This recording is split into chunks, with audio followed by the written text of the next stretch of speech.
Welcome back to the Inclusion Solution Live podcast. I'm your co-host, Rochelle Younan-Montgomery, and I'm here with my colleague, Kevin Carter, who's a Vice President of Strategy and Assessments with the Winters Group.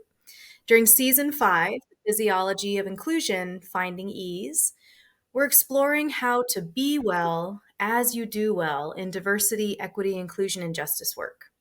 And so while this is challenging, we can improve our resilience and our peace by leaning into community care and continuing to deepen our learning. And so that is our goal with this podcast. So Kevin. I'm just really excited to be back and continue our conversation. And this time we really get a chance to get into the details of the physiology of inclusion, talk about why it's important, share some of our stories behind it. So I'm excited for this session and just excited to be back here with you to talk about it. Likewise. Yeah, likewise. So as Kevin mentioned, we're going to dive deeper into physiology of inclusion. But before we begin, Kevin, I'd love to know, just for listeners, a bit more about your background and expertise. Why should we listen to you about this? Well, you know what? I would say I've been in the diversity inclusion field since the mid-90s, general manager for D&I for BP for the Americas, work in D&I for Campbell Soup and Ahold and a variety of companies. And most of my work has always been in analysis, metrics, and strategy. It is really, the topic that we're talking about now in terms of physiology of inclusion. I hate to say I was forced into that, but just to maintain my well-being, I needed to learn more about sort of how to, what again I've always talked about. How do I maintain that non-anxious, affirming, and committed presence? And I'm finding that is particularly important in doing the kind of work so that people listen to analysis, that people engage in strategy, and that people are willing to hold themselves and others accountable. I think it is the most important element to do well in D&I work right now. Yeah, absolutely. I've been having the same conversation with a lot of friends in the field and doing mission-driven work, that noticing when we're not centered, when we're not grounded, or sort of coming from a place of ease in our work, then that impacts our effectiveness and also how we treat one another. And so we're taking this time to slow down and really unpack, okay, what do you actually need to put in place? It's much easier said than done, but what do you need to put in place so that you can show up in these different settings and to be more effective in what we're doing? And so I'd love to know, Kevin, why is this important, and what is the physiology of inclusion framework? Yeah, so the framework has 6 components in it. First, it is, I would say, holistic. It is comprehensive, and it is kind of common sense. So we would say it had 2 parts: one foundational components that allow you to do the work, and then the other would be enabling components. We'll talk about those a little bit. But at a really high level, common sense is foundational. Where am I at in terms of my body, in terms of my mind, in terms of my emotions, and what am I bringing? That's why we think it's foundational. Meaning, in terms of your body, are you bringing some strength, recovery, and energy to do this work? When you think about your emotion, are you bringing some self-awareness, some self-confidence, some self-esteem to engage in this work, and even just being able to name emotions? And then in terms of mental presence, am I bringing a clear, creative, and a positive thinking mind to this work? So we think those are really foundational. And then enabling ones, we'd say a spiritual presence, that you can think of purpose beyond yourself and find a way to do that. Social presence, that this work doesn't get done without people who are close to you, who are people who are within your network. And practical, you got to get some things done. You have to accomplish some tasks and some goals. So those are the 6 components divided into the sort of the two areas. And for us, we found in this work, we always kind of jumped to the practical, getting things done. But now what we're finding, and we often reference the social, meaning we've got to connect with each other to do this work. But boy, we underestimated the physical, the emotional, and the mental. And it's really taken a toll on practitioners now, given the threat to D&I programs that we see. And so we think the physiology of inclusion is the right framework for this moment so that practitioners can be well, but also do well in this work. Yeah, absolutely. Absolutely. And what came to mind as you're describing these is exactly that. We jump to the practical, we jump to, social.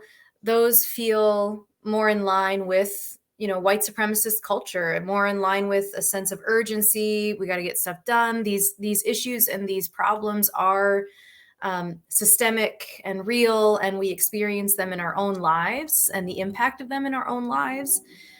And yet we so often fail to slow down to really recognize, like how I take care of myself outside of my work will impact the way I'm showing up. And especially when it comes to managing secondary trauma, compassion fatigue.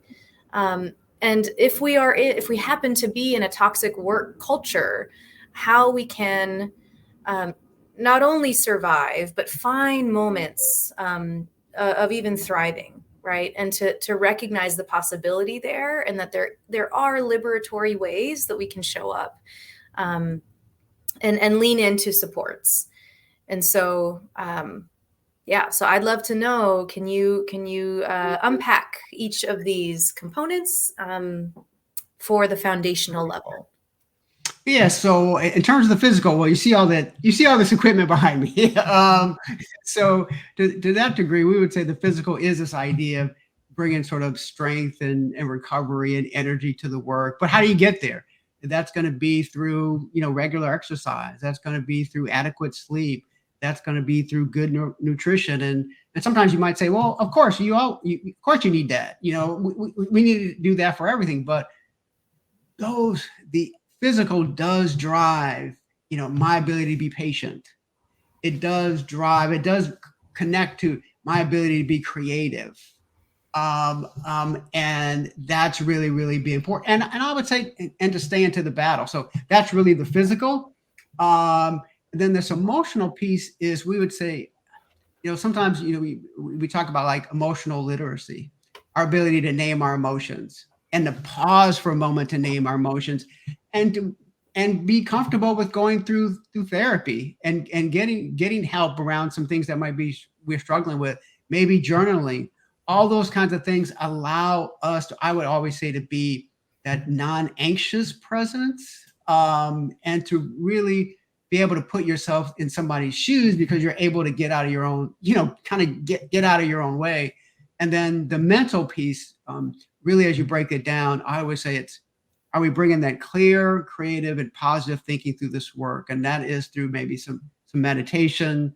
It is through some continuous learning. It could be even things like video games, just things that, really get your mind working, and build some elasticity in your mind is really, really important. Now, lots of times people would go like, well, wait a minute, those are kind of common sense. Yeah. And to some degree, they're common sense, but I think practitioners really underestimated how important they were to this work. And you know what? If you had to choose between, hey, I'm going to go to another strategy workshop, as opposed to I'm going to go through a wellness workshop, I think you need to go to that wellness workshop. You got plenty of strategy, and to some degree, some of those things we do in strategy and analytics and metrics haven't changed all that much. But this work here, this foundational component, is crucial. Yeah, absolutely. I have so many thoughts about that. I want to know, Kevin, what are you going to do today, tomorrow, for your physical health? Like, just take us through, for you, what that looks like. Well, for me, a good morning is wake up in the morning, always say nice big glass of water. Then I will take anywhere from either 20 to 30-minute walk with hills, or I'll get on the rower that you see behind me. I'll get on the bike that you see behind me. And then I will engage in some kind of strength training. It might be that Pilates mat. And then some things that I engage in, I use heart math to sort of work on my deep breathing. I'll use this Muse device to really kind of get in touch with my brain waves and to calm myself. And so that would be a day for me where if I spend that hour and a half right at the beginning of the day doing that, I'm ready for the day. And I find that when I don't, I'm less patient. I'm more apt to be irritable. Um, I'm more apt to sort of not be as creative. So that's how I start the day. That's so beautiful. I heard a statement recently. I participate in many wellness and yoga workshops. That's important to me. And I heard a statement about this idea that the veil between sleeping and waking is thin, meaning that precious time in the morning of just to slow down to where, and we tend to go into hyperactivity in our minds. And so the importance of connecting mind and body, especially in the morning, even if it's a walk, even if it's some stretching, some gentle movement, some dance, like whatever it is that feels restorative is so crucial to set you up for a day of successful work and even taking breaks within the day too. So thinking about how you and other colleagues are on the bike sometimes during our all staff calls or on a treadmill during we see Kevin like kind of bobbing side to side on his bike. Exactly. Like during our calls, I mean, you really live it. Also celebrating it too. So when this comes to team culture, I've seen in our like internal, Slack channels, one time some colleagues decided to take a walk and talk for their check-in, right? Like when the weather was good, just, hey, let's get away from our screen. Let's walk and talk to have our meeting, and then to come back in and celebrate it, share it with the team and model it. It's in fact, one of our producers of the podcast who's listening right now was one of the people that did that. And I just think that's phenomenal. I've always remembered it and now feel permission in a way to do that with my colleagues that I work with more closely for my check-in. So those are some tangible examples that I've seen even at the winners group that have been really powerful. So thanks for sharing some of what that looks like for you as well. I also think something that's important to highlight in what you shared about the foundational is that so often we want to separate our work life and our personal life. We compartmentalize so easily, but not recognizing how interconnected they are, and that the choices we make outside of work absolutely shape how we show up. And so I'd love for you to share why these elements are essential and share a bit about the guided practice that listeners are going to experience. Yeah, so the guided practice we're going to do in the next episode is Inside Dialogue, and it is a relational meditation. I won't go into a lot of detail, but I think a big part of it is pausing, relaxing, how you foster openness, listening deeply, and then speaking your truth. And we'll walk through it.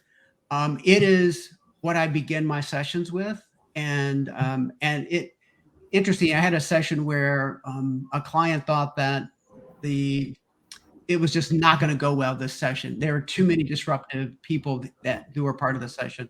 We did Inside Dialogue at the beginning, a couple of the exercises. The session went amazingly well with people sharing. So again, it's these foundational elements that I always say they're the being part that allow you to get to the doing part, which could be the enabling. Which is we know we want to get there. We want to get there again, having that right presence to move into the enabling components. Yeah, absolutely. And are there any stories that you want to share? I know there was one story you thought about sharing with our listeners. Wondered if you'd be willing to do that. Yeah. So I think I mentioned it maybe at the first podcast is. So one of the reasons I got into this work, meaning this part of this work, was because I have had a heart attack. Most recently during COVID, I was taking care of my mom, and she went through dementia, and got to a point where she was very violent toward me and very, very forgetful, and I recognized that I really wasn't prepared to handle that. And it impacted me mentally, physically, emotionally, impacted my work. but I was able to sort of lean back into these and really name some of the emotional fears that I was going through, allowed me to remember the good aspects and the good times that I had with my mother and cherish those. And so for me, it kind of reinforced the importance of this work. And I was glad that we had established this framework then, because I was able to lean into it, particularly these foundational elements. It was nothing about being able to say, to exercise, to meditate, and to name my emotions, to be able to say, to realize and cherish what I still had left of my mom, and view that as the glass half full and not some of the episodes that she would go through as the glass half empty. And we have to do that with this work. Because sometimes we can look at this work as always glass half empty. I think foundational components allows you to say, oh, you know what? There's also the glass half full. Oh my God. Wow. It's a beautiful story. Thank you. Nearly bringing me to tears. I think that what I want to highlight for listeners in that is that there wasn't a sort of minimizing of your own pain or toxic positivity or, oh, let's just sort of kind of mantra my way through this, but really to come back to these foundational components because they'd already been kind of established in your mind. You had this framework, and to slow down enough to see more clearly, to get into your body, like be embodied, and to see and feel the reality of what was happening with your mother, and come to a place of seeing the glass half full, because you'd been willing to slow down enough and tune in, as opposed to numbing or sort of pushing it away. So that's huge. Like, just I'm recognizing what tuning in looks like for you, sounds like, is moving your body, is slowing down, meditating, creating space to then, shift your perspective. Is that right? Yeah, I appreciate that. Because I think that is true. Because it does move you into the doing. I know we're going to talk about enabling components and I would say as we move into it, because I'd love to hear, what you'll share about that and your personal experience. One of the things that, as I observe you, is, when I think about the enabling components, I do think you model them, but I think you model them because you're also doing your own foundational components. But, when I think about you, I do see this idea of the spiritual component, which is a purpose that is greater than yourself. And that gives you a way to connect to other people, which is the social. But you're always about getting things done and getting things done right. And that's where they all come together, where, because I have my own foundational practices, which you do, I can then lean into the enabling component. So that's my, kind of setup to both kind of overview the enabling components, but then I'd love for you to talk more about it. Yeah, great. Well, tell us about the enabling components, and then I'd be happy to share. Yeah, well, one is, again, as I said, that's spiritual. It is purely being able to see beyond personal need. And sometimes that's through advocacy, that's through activism, maybe that's through prayer, maybe that's just through connecting with nature, but it's this idea around, I can see beyond my own personal needs, and I can connect with something that's greater than myself. Social presence, this idea is your ability to foster positive relationships and social interactions. And that could be by spending time with some loved ones, joining communities, establishing networks, and engaging in meaningful conversation. All that's there.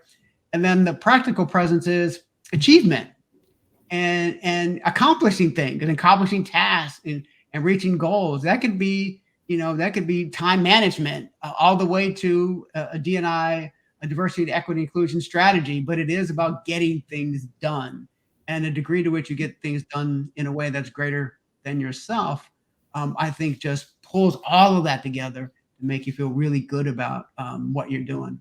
And, you in fact have you both been well, but also done well. Yeah.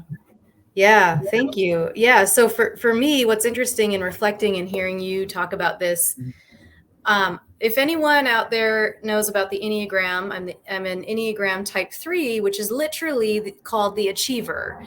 And so I like how the Enneagram sort of breaks down when I'm in a healthy place and when I'm in a not so healthy place. And for so much of my life, like I'm a child of divorced parents, I've had a lot of trauma, emotional abuse, like growing up. I would compensate with achieving and performing and like, turning on the charm and winning people over. And that worked until it didn't. and so I'm coming from that place where the achieving side of it and the goal setting and getting stuff done, not only does our culture celebrate that, it's something that I learned it sort of as a child somewhere along the way where in my mind, it was like, I can get love and my sense of worth is by what I produce and, by achieving and, performing in the world. I also, being mixed race, like I have an understanding of, and I can play the game around individualist culture, white supremacy culture. I can do the song and dance, but also I'm tuned into collectivist culture and my family in Egypt and my father being an immigrant and sort of community care. And so I think in my 20s and into my 30s, I burnt out and saw how that wasn't working. And I've leaned more into the spiritual. And to say, I'm coming to my work from a place of nothing to prove. Here's who I am. And it's daily work. Sometimes it's painful to be like, oh, I'm doing the mask thing again. Oh, I'm doing the performing thing again. What does it look like to slow down, to just be real, to share what's really going on for me, to tune into my emotions and not perform or achieve my way out of this thing? Because that's my form of numbing in a way, like achieving, performing. And so for the spiritual component of enabling, I think I mentioned this earlier, but there's this way that sometimes I used to use mantras to the point where I was lying to myself.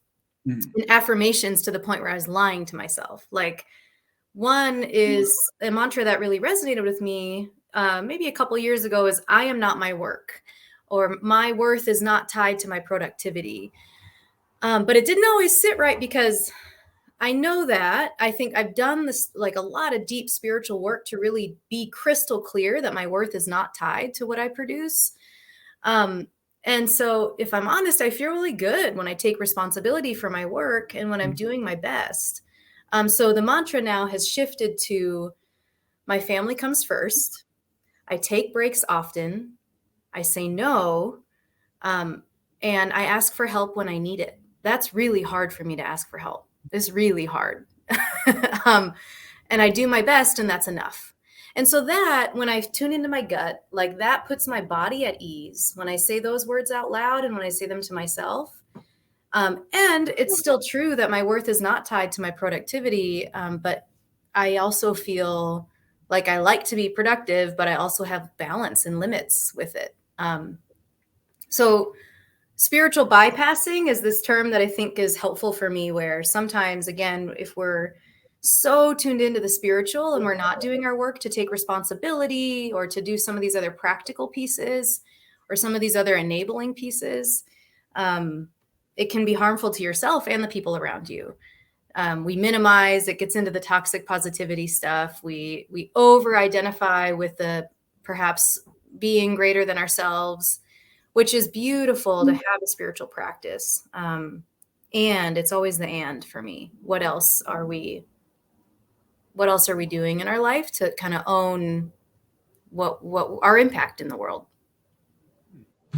Now, it's interesting when you said gave your order, because I do want to ask you about the guided practice, but when you mentioned that, I have a mantra, which is health, home, hobbies, and work, and that's the order: health, home, hobbies, and work. So when you said yours, it reminded me of mine. Share a little bit about what folks can expect during your guided practice. Yeah. So for my guided practice, I will be inviting folks to do some reflection, some breathing exercises. And the reflection is going to be around what needs to be released in order to fully show up, or more fully show up in a life-giving way in the world and at work. And we also do a body scan. So it's again, just a really simple way to tune in and slow down.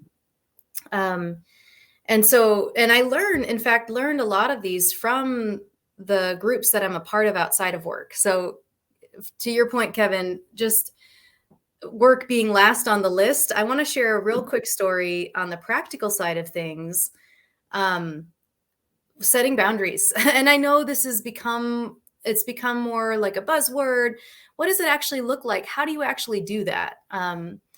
So I think one of the ways for me, like recently I was invited to join a committee, and I think the old version of me operating from I need to achieve would have said yes right away without tuning in and having regard for my own capacity. And I slowed down. I took a minute. I had this space between, what's it called? The stimulus and response. There's that space between every stimulus and response. And I only had that space because that morning I had like taken 15 minutes to stretch and breathe and meditate and take a minute to myself and kind of think about my day and what's on my plate. So I had space to respond with sort of like, I appreciate this invitation. And if I'm honest, I don't have capacity. Thanks anyway. And so that's okay. And I don't know, that might come with just being further along. Maybe now in my career, it could come with a lot of things, but boundaries is important. As I was reflecting, it's like, I don't have time to F around and find out, I don't have time. I got little kids, like family is important to me. So that means when I'm clocking out for the day. And then I think the other piece is just around what I expect from my colleagues on the social side of things. So when I am delighted when I have a deep connection with a colleague, I am delighted. In the past, I used to expect that of my colleagues. I used to expect that they could meet me in a way that has like depth and connection and vulnerability. That actually caused a lot of suffering for everybody. It's like, not everybody's coming to work to like have heart to hearts, like chill out. So I found that outside of work, and I found such a balance now with how I can come to work hopeful and open to like a deeper connection. And if it happens, awesome. If it doesn't, cool. Like kind, respectful is the name of the game, but it's not always about, we have to be best friends and be spiritually connected. And that's where it's hard. I conflated work and kind of personal life in some maybe harmful ways to myself and others. But when it happens, it's exciting. So I wanted to make sure I shared that too. Like I had a therapist who told me once, it's like you're trying to find oranges at the hardware store in what you expect of your work colleagues and what you expect of work. And I hated that she said that. At first I was like, not buying it. I don't like these. Like, no, I can find oranges at the hardware store. And now that's what comes to mind every time I'm like, oh, I'm putting a lot on this colleague to like be really deep and vulnerable, and maybe there's a level with which we can just like do our work and chill. So anyway, that's important. Okay, so I want to transition us. I know we're running out of time. Do you have anything else you'd like to share, just in response to what we've talked about so far? No, again, I can't wait to experience your guided practice. It is, I think the things I pull out of it is pausing, relaxing, but still being energized, which is the goal of foundational components, allow you to move into the enabling components in an effective way.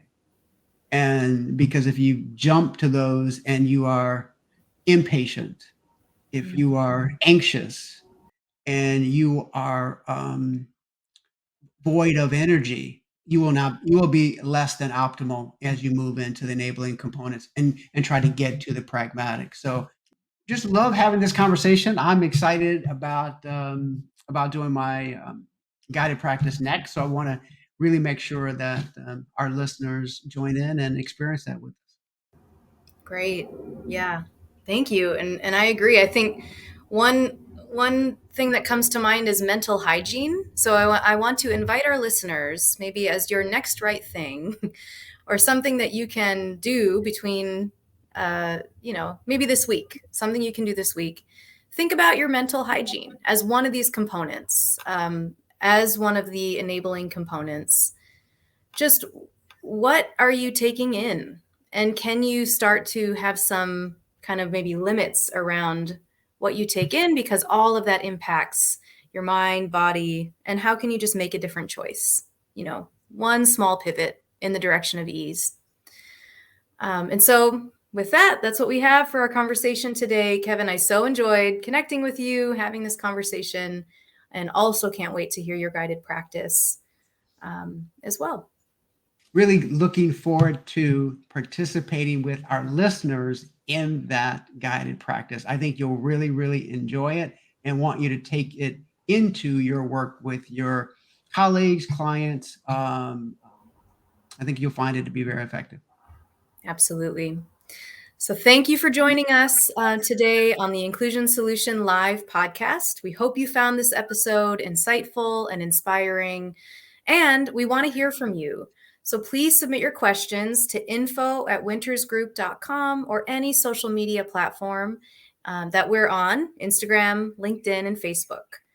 And until next time, find your ease and center justice.